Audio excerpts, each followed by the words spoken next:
멈춘 시간 속 잠든 너를 찾아가 아무리 막아도 결국 너의 곁인 걸 결국엔 여행을 끝내 이젠 돌아가 너라는 집으로 지금 다시 way back home.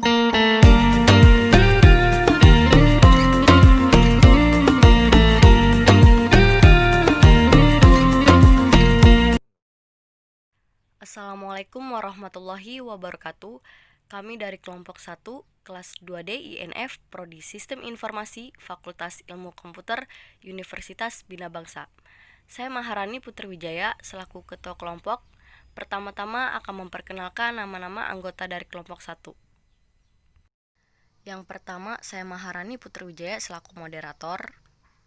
Yang kedua, ada Suheri untuk penyampaian soal nomor 1. Yang ketiga, Rifki Maulana, penyampaian soal nomor 2. Yang keempat, Endi Ansori, penyampaian soal nomor 3. Yang kelima, Ari Rizfayanda, penyampaian soal nomor 4.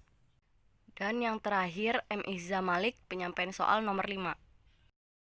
Di video kali ini, kami di sini akan menjelaskan jawaban terkait tugas UAS Sistem Operasi dengan Bapak dosen Muhammad Darip MKom.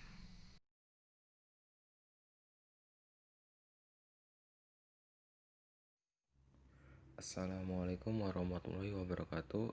Saya Suheri dari kelompok 1 Sistem Informasi. Di sini saya akan menjawab soal UAS dari sistem operasi. Di sini ada suatu sistem komputer mempunyai 3 sumber daya yaitu R1, R2, dan R3. Resource R1 sama dengan 19, R2 sama dengan 12, dan R3 sama dengan 9. Sumber daya tersebut akan digunakan oleh 4 buah proses yaitu F1, F2, F3, dan F4 dengan alokasi kebutuhan sumber daya sebagai berikut. Di sini ada label proses allocation maximum resource. Di sini ada R1, R1, R2, dan maksimum resource R3, R2, R3. Di sini ada F1, F2, F3, dan F4. Soalnya di sini, buatlah matriks kebutuhan untuk masing-masing proses tersebut. Di sini saya membuat jawaban tabel matriks kebutuhan dari proses-proses tersebut. Di sini ada proses sumber daya. Di sini ada R1, R2, dan R3. Hasil dari F dikurangi 3 sama dengan 1, yaitu kita mengurangi R3 dari F1. Jadi F dikurangi 3 hasilnya 1. 3 dikurangi 2 hasilnya 1. 3 dikurangi 2 hasilnya 1. Dan 2 dikurangi 1 hasilnya 1. Nah, dan kita akan mencari R2. Ini R2 ini. Jadi 4 dikurangi 2 hasilnya 2. 5 dikurangi 3 hasilnya 2. 2 dikurangi 1 hasilnya 1. Dan 3 dikurangi 1 hasilnya 1. Nah, ya di sini pun sama. Di sini ada R3 sama seperti yang R2, yang R1. Nah, lanjut. Urutan di sini ada label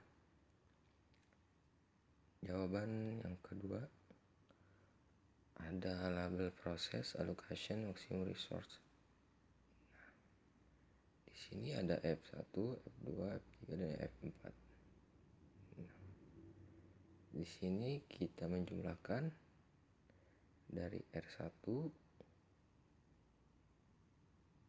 Di sini ada 3, 2, 2, 1. Di sini ada 8. Hasil dari 8 ini kita ambil dari sini 3, 2, 2, 1, hasilnya 8. Nah, kita akan mengetahui sumber daya yang tersedia dari R1 dibagi 19. Kenapa hasilnya 19? Nah, kita ambil dari R1. 3, 2, 2, 1, 8. Hasilnya itu 19. Dikurangi 8. Hasil dari 8 ini adanya di sini. Sama dengan 11. Ini sumber daya yang tersedia. Yang R1 pun sama, allocation-nya ini 2 R2 dibagi 12 dikurangi 8 sama dengan 4. Ini sumber daya yang tersedia 4. Sumber daya yang tersedia. Lanjut. Misalkan sumber daya yang tersedia sebesar R1 sama dengan 11, R2 sama dengan 4, R3 sama dengan 2. Tersebut diberikan kepada proses F4. Maka kondisinya seperti ini. Gaussian maximum resource. Sini ada R1, R1, R2, R3, R2, R3. 1 ditambah 11 hasilnya 12, 2 ditambah 4 hasilnya 6, 0 ditambah 2 hasilnya 2. Ini 2. Lanjut. Sini sumber daya dari R1, R2, R3, F1, F2, F3, F4.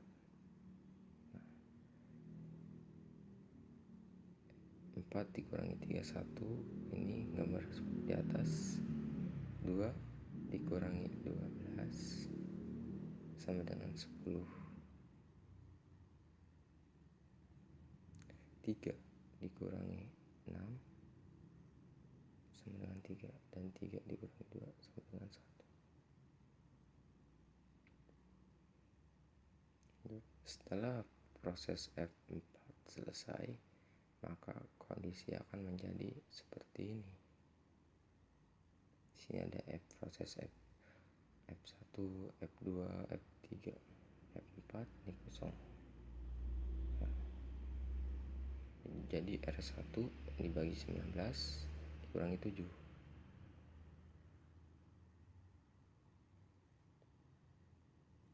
Sama dengan 12. 7. 12.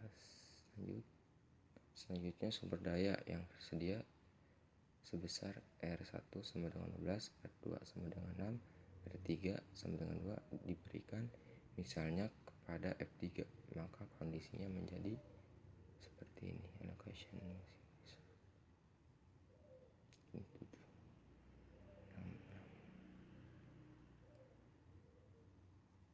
3, 2, 4. Hasilnya 7.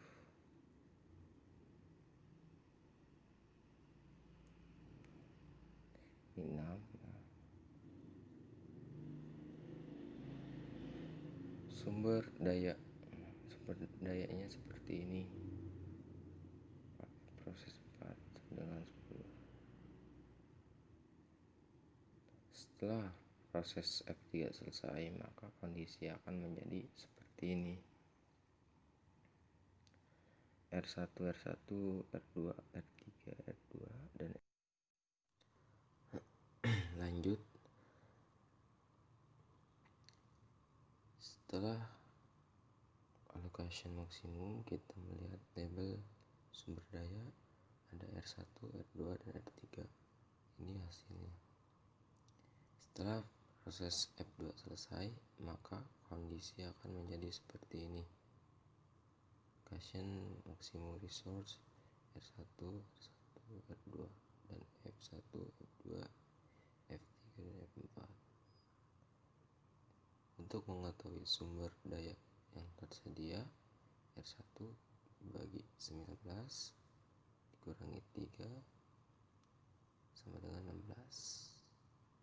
R2 dibagi 12 dikurangi 2 sama dengan 10. 12 ini hasilnya dari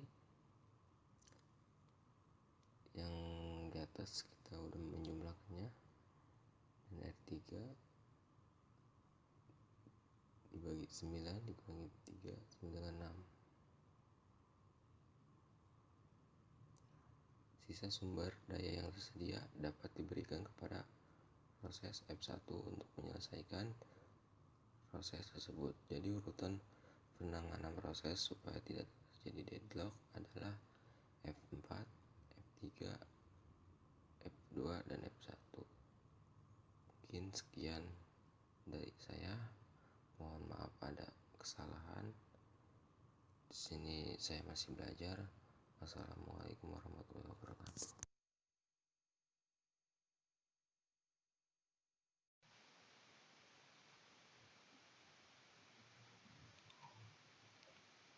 Sebuah memori memiliki kapasitas 128 MB, di mana sistem operasi membutuhkan ruang sebesar 8 MB dan akan dipartisi menjadi 10 partisi dengan masing-masing kapasitas sebesar 12 MB. Terdapat proses-proses yang harus dilayani sesuai kedatangannya, yaitu P1 sama dengan 12, P2 sama dengan 12, P3 sama dengan 12, P4 sama dengan 20, P5 sama dengan 10, P6 sama dengan 12, P7 sama dengan 8, P8 sama dengan 12, P9 sama dengan 12, P10 sama dengan 10. Buat serta berikan penjelasan analoginya dengan gambar untuk pengalokasian memori. Di sini sudah mempunyai 3 soal. Yang pertama, partisi statis dengan ukuran sama. Yang kedua, MB, partisi statis dengan ukuran berbeda, banyak antrian untuk tiap partisi dan satu antrian untuk semua partisi. Yang ketiga, yang kecil, jelaskan apa yang dimaksud dengan alokasi memori partisi statis dan jelaskan perbedaannya.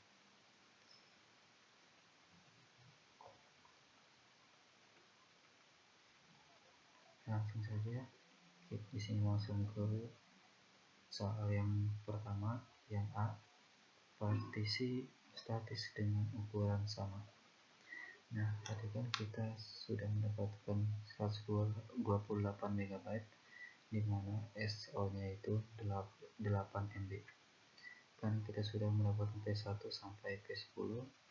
Nah, di sini partisi statisnya juga sudah terlihat karena partisi statis dengan ukuran sama otomatis kebanyakan yaitu dari partisi 1 sampai 10 yaitu 12 MB. Nah, di sini ukuran yang samanya itu P1, P2, P3, P6, P8, dan P9.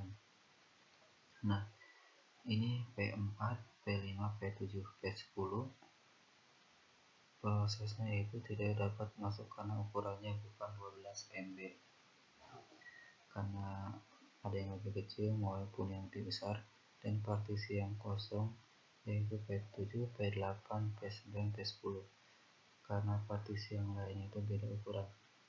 Jadi kurang lebihnya. Dan yang kedua yaitu partisi saja dengan ukuran berbeda, banyaknya antrian untuk tiap partisi.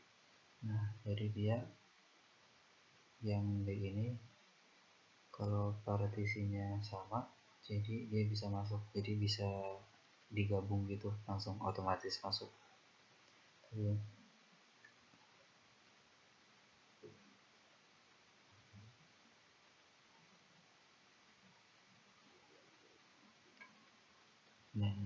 bentuknya seperti pertama, sistem operasinya dia mendapatkan 8 MB.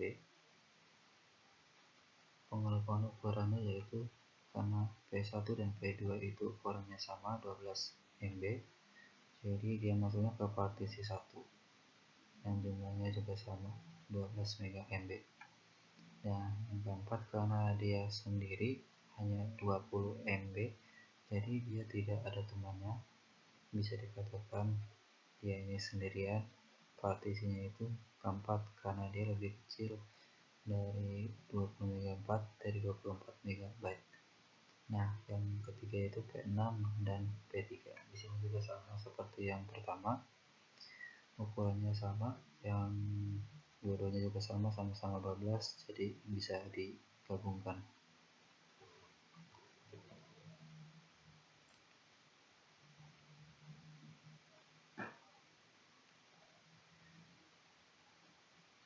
Dan sekarang yang keempat, partisi P7 yaitu sama dengan 8 MB. Nah, karena dia juga sendiri, tidak ada pasangannya, jadi langsung saja ke partisi 8 yang ukurannya sama, asal jangan lebih kecil daripada partisi tersebut yang ada di kanan. Yang selanjutnya yaitu P9 dan P8, yaitu sama saja seperti yang di atas ini, sama-sama 12, jadi bisa digabungkan, jadi otomatis langsung sama. Yang selanjutnya juga sama seperti yang tadi, 10 MB dan 10 MB, partisinya 10 dan statisnya juga 10 MB. Dan selanjutnya yang B yang kedua, partisi statis dengan ukuran berbeda, satu antrian untuk tiap partisi. Nah, karena sistem operasinya kembali dibagi 8 MB, jadi dia rata P1 sampai, jadi semuanya itu memiliki kecocokan ya, jadi semuanya sama-sama punya pasangan, jadi P1 sama dengan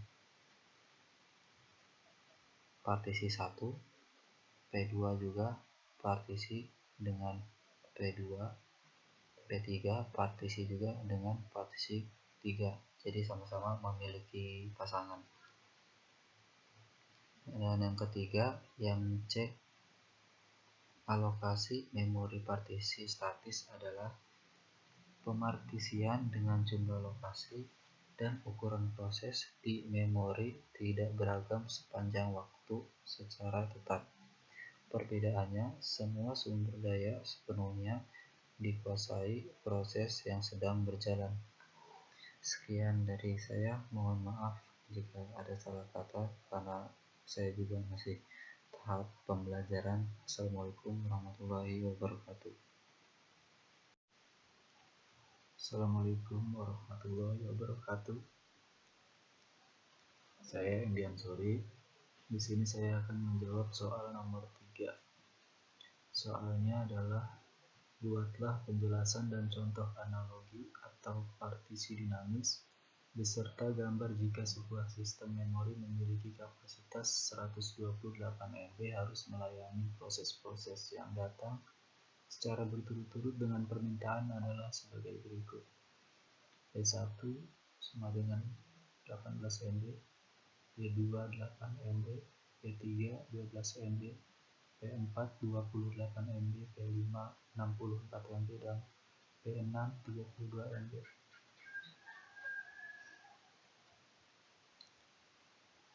Di sini saya akan menjelaskan tahapan-tahapan proses dari A sampai D. Langsung saja ke penyelesaian. Sebelum dimulai proses, sistem memori memiliki kapasitas 128 MB. Digunakan untuk sistem operasi 8 MB, maka sisa ruangnya 120 MB. Kemudian P1 datang dengan permintaan 18 MB, lalu menempati sisa ruang kosong 120 MB. Jadi 120 MB dikurangi 18 MB, sisa ruang kosongnya adalah 102 MB. Kemudian datang P2 dengan permintaan 8 MB, menempati sisa ruang kosong 102 MB, 102 dikurangi 8, maka sisa ruang kosong sekarang adalah 94 MB. Kemudian P3 datang dengan permintaan 12 MB, maka 94 MB dikurang 12 MB, jadi sisa ruang kosongnya 82 MB. Untuk soal yang A, proses P2 dirilis sebelum P4 datang atau dilayani. Proses P2 dirilis berarti proses P2 telah selesai dan menyisakan ruang 8 MB.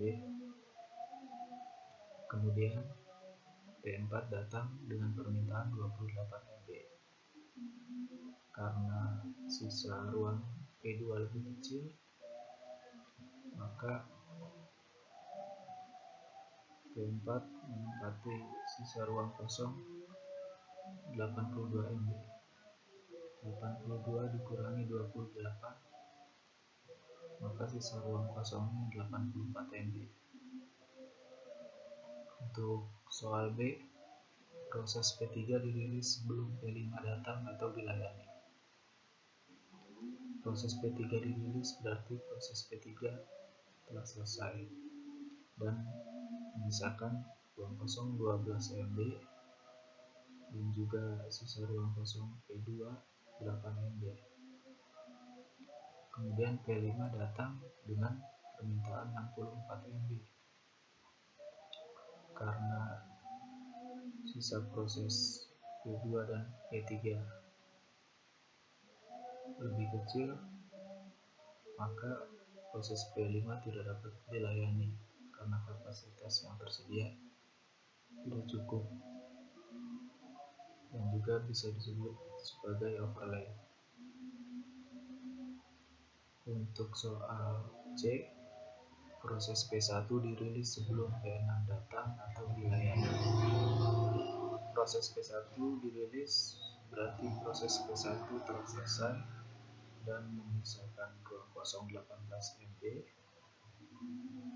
dan juga sisa ruang kosong P2 8 MB, P3 12 MB. Di sini terdapat 3 ruang kosong yang juga disebut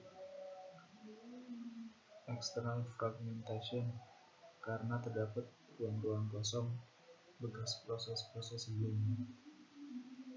Kemudian P6 datang dengan permintaan 32 MB. Karena proses sebelumnya lebih kecil dari permintaan P6, maka menggunakan sisa ruang kosong 54 MB. 54 dikurangi 32, maka sisa ruang kosongnya 22 MB. Untuk soal D, setelah proses P6 dilayani, kemudian proses P3 masuk kembali. Nah, di sini P3 bisa disebut sebagai fragmentation eksternal karena sisa ruang kosong P3 masih cukup untuk menampung proses P3 saat ini karena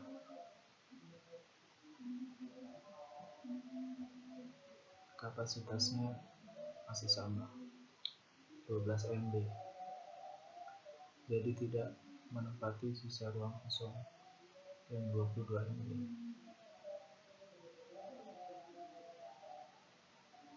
Jadi P3 ini sebagai contoh fragmentation eksternal. Nah, untuk contoh fragmentation internal, saya beri contoh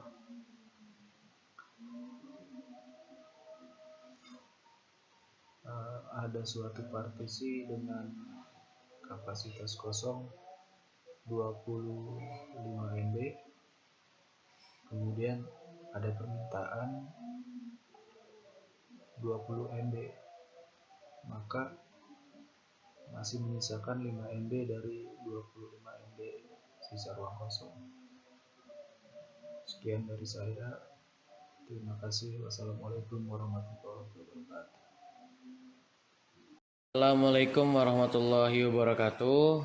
Nama saya Muhammad Aris Feanda. Di sini saya akan menjelaskan sedikit tentang bagaimana cara penyelesaian nomor 4 soal di UAS. Oke, langsung saja. Misal sebuah sistem memori memiliki hole dan fragmentasi internal sebesar 128 MB dengan last allocated block sama dengan 2 MB. Jika terdapat permintaan proses yang datang secara berturut-turut adalah P1 sama dengan 12 MB, P2 sama dengan 18 MB, dan P3 sama dengan 28 MB. Gambarkan dan terangkanlah alokasi tersebut dengan algoritma masing-masing, first fit, next fit, dan best fit.